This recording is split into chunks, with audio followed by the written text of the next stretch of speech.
Section formula important topic है।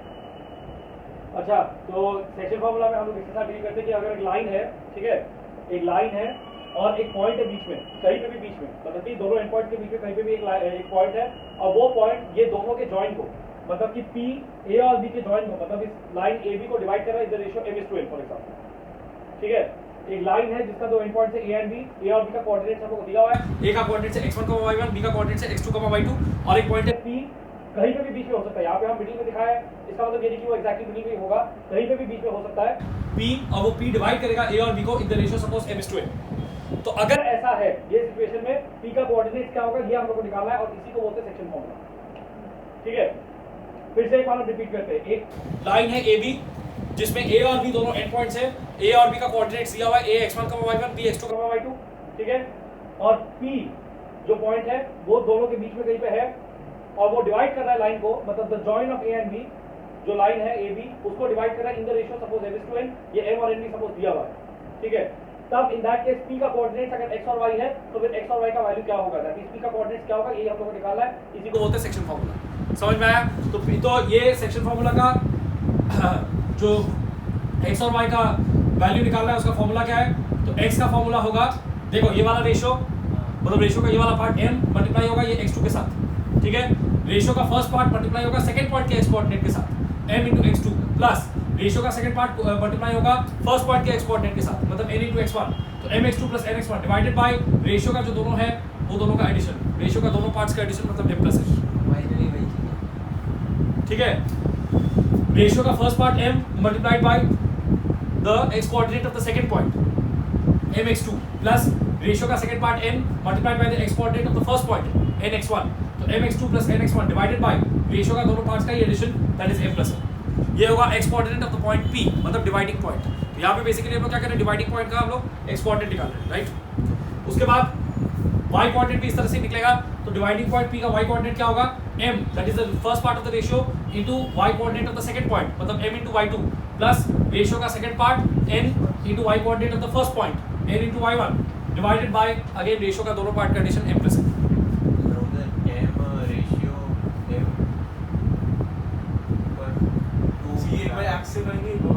हाँ, एक बार x के लिए एक बार y के लिए, और x और y दोनों जो है वो बन जाएगा coordinates of the point P, x और y का वैल्यू निकलने से। ठीक है, रेशियो m/n है।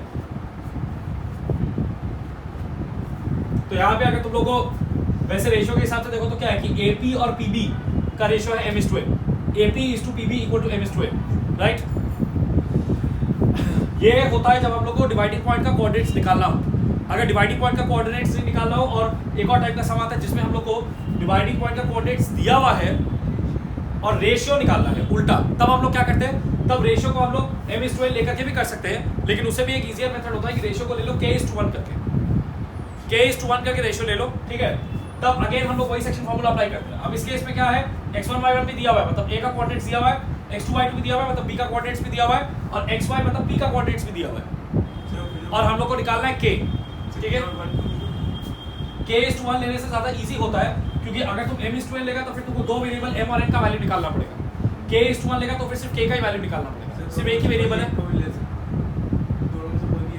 दोनों में से कोई, हाँ दोनों में से कोई भी ले सकते हैं। वैसे m/n लेने से भी हो जाता है, सवाल नहीं है, m/n लेने से बस एक एक्स्ट्रा स्टेप होता है, एक एक्स्ट्रा स्टेप होता है बस। ठीक है, तो वो भी अगर अवॉइड करना हो तो फिर हम लोग का बेस्ट होगा कि k:1 ले लें, क्योंकि m/n में हम लोग को फिर m/n निकालना पड़ेगा, तब m/n का रेशियो निकल जाएगा। k:1 में क्या होगा, डायरेक्टली k का वैल्यू निकालने से ही रेशियो निकल जाएगा। सर क्वेश्चन में ऐसा कुछ मेंशन नहीं रहेगा ना क्या? नहीं, क्वेश्चन में ऐसा कुछ मेंशन नहीं रहेगा। अगर कभी भी बोला जाता है कि हम लोग को a और b दिया हुआ है, a और b का कोऑर्डिनेट्स, और p एक पॉइंट दिया हुआ है जो a और b के जॉइन को, मतलब इस लाइन AB को डिवाइड कर रहा है in some ratio, find that ratio, तो हम लोग स्टार्ट करेंगे let that ratio be k:1, let that ratio be m/n करके भी हम लोग कर सकते हैं, late that ratio be k:1 करके भी हम लोग कर सकते हैं। ठीक है, k:1 वाला मेथड इसमें ज्यादा इजियर होता है, बिकॉज इसमें सिर्फ k एक ही वेरिएबल है जिसका वैल्यू हम लोग को निकालना है। m/n वाला मेथड में दो वेरिएबल का वैल्यू निकालना पड़ता है। बोलो, मतलब 1:k। हाँ, वैसे भी कर सकते हैं हम लोग, नॉर्मली करते नहीं है बट वैसे किया जा सकता है, टेक्निकली वो भी करेक्ट है, बट उसको करना मत, सब k:1 ही करते हैं बाय कन्वेंशन। कभी ज़्यादा ना, मतलब ज़्यादा वाइज मेथड करने में जाना बोर्ड एग्जाम के टाइम में, अगर और कोई मेथड ना हो तब करो, लेकिन अगर ईजियर मेथड तुमको पता है तो फिर ईजियर मेथड से ही करो, क्योंकि एक पर्टिकुलर वे में एग्जामिनर लोग को भी एक्सपेक्टेड है आंसर, वो लोग उसी हिसाब से चेक करेंगे, उन लोग के पास एक चेक करने के लिए गाइड रहता है, उसको देख के उस हिसाब से वो लोग करते हैं। ज़्यादा वाइड करोगे तो फिर वो लोग देखेंगे, देख के समझने की कोशिश करेंगे, अगर नहीं समझ में आया तो फिर सर खुजाएंगे, फिर ज़्यादा देर सर खुजाने से फिर क्या है, उन लोग का पैसा कम हो जाएगा, क्योंकि एक एक पेपर का एक दाम मिलता है, तो फिर वो ध्यान नहीं देंगे, तो कर सकते हैं सर। हाँ कोई भी पॉइंट हो सकता है, लाइक इस साइड, हाँ इस साइड उस साइड भी हो सकता है, मिड पॉइंट भी हो सकता है, या फिर ए के थोड़ा तरफ भी हो सकता है, बी के तरफ भी हो सकता है थोड़ा, मतलब कि पी ए और बी के बीच में कहीं पे भी हो सकता है, anywhere between A and B. P का लोकेशन है anywhere between A and B, ठीक है। इसको सेक्शन फॉर्मूला क्यों बोलते हैं, क्योंकि यहाँ पे पी जो है वो लाइन को 2 सेक्शंस में डिवाइड कर रहा है।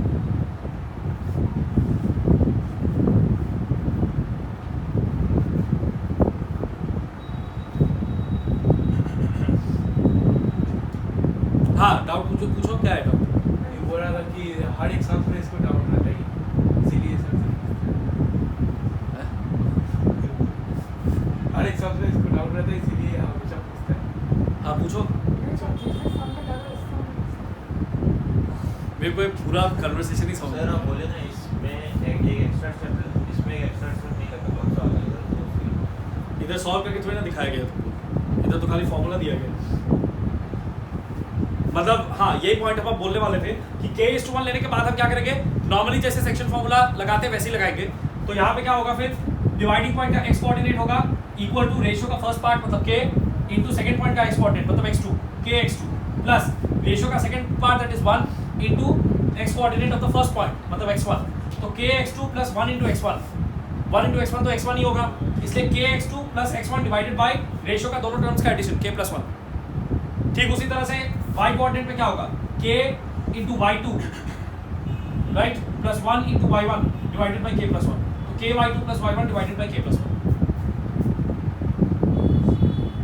अब यहाँ पे हम लोग को बेसिकली इन दोनों में से कोई भी इक्वेशन को सॉल्व करके k का वैल्यू निकाल लेना पड़ेगा, k का वैल्यू निकालने से रेशियो निकल जाएगा, ठीक है। ये भी हम बता देते हैं कैसे होता है। मान लो कि k का वैल्यू आया, मान लो k का वैल्यू आया 2/7 सपोज। अगर k का वैल्यू फ्रैक्शनल नहीं आता तब तो कोई दिक्कत ही नहीं है, अगर k का वैल्यू 2 आता है तो 2:1, 3 आता है तो 3:1, 4 आता है तो 4:1, राइट 1 आता है तो 1:1। बट अगर k का वैल्यू फ्रैक्शनल आता है तब क्या होगा, तब रेशियो होगा k:1 मतलब 2/7:1। अब रेशियो में क्या रूल होता है कि अगर रेशियो की कोई भी टर्म में डिनोमिनेटर में कोई नंबर है तो फिर रेशियो का दोनों टर्म्स को उस नंबर से मल्टीप्लाई कर देते हैं। तो इस टर्म का नीचे में 7 है तो हम लोग इस टर्म को भी 7 से मल्टीप्लाई कर देंगे, इसको भी 7 से मल्टीप्लाई कर देंगे, तो क्या हो जाएगा 2/7 इंटू 7 इज टू 1 इंटू 7, इसका 7 कट जाएगा, यहाँ पे 2 रह जाएगा, यहाँ पे 7, तो 2:7, ठीक है। तो इसका मतलब k का जो न्यूमरेटर है वही रेशियो का फर्स्ट नंबर होगा, k का जो डिनोमिनेटर है वही रेशियो का सेकंड नंबर होगा। ये स्टेप दिखाने का जरूरत नहीं है। सही बात से बताइए, k का वैल्यू 2/7 अगर आया तो रेशियो क्या है, k:1 मतलब 2/7:1, 2/7:1, तो रेशियो में कोई भी टर्म में नीचे अगर कोई डिनोमिनेटर होता है तो वो डिनोमिनेटर को हटाने के लिए हम लोग को रेशियो का हर एक टर्म को उस नंबर से मल्टीप्लाई कर देना चाहिए। ये रेशियो का रूल है, ये कर सकते हैं। तो यहाँ पे इसमें डिनोमिनेटर में 7 है तो रेशियो का दोनों नंबर मतलब 2/7 और 1 दोनों को 7 से मल्टीप्लाई करेंगे, बीच में वो इस 2 को रखेंगे, यहाँ पे 7 कट जाएगा और यहाँ पे 1 इंटू 7 7 हो जाएगा, तो 2:7। तो अगर k का वैल्यू 2/7 आया तो फिर रेशियो क्या होगा 2:7, k का वैल्यू अगर 2/3 आया तो रेशियो क्या होगा 2:3। इस तरह से सीधा इसके बाद ये लिख सकते हैं। समझ में आया? चलो जहाँ पे वो 1 लिखा है वहाँ पे 7 पुट कर लेंगे, जाके k लिखा वहाँ पे। हाँ हाँ राइट, हो गया ये वाला, ये पूरा कॉपी हो गया, ठीक है। कोई डाउट नहीं है ना, अब सब स्टार्ट करेंगे।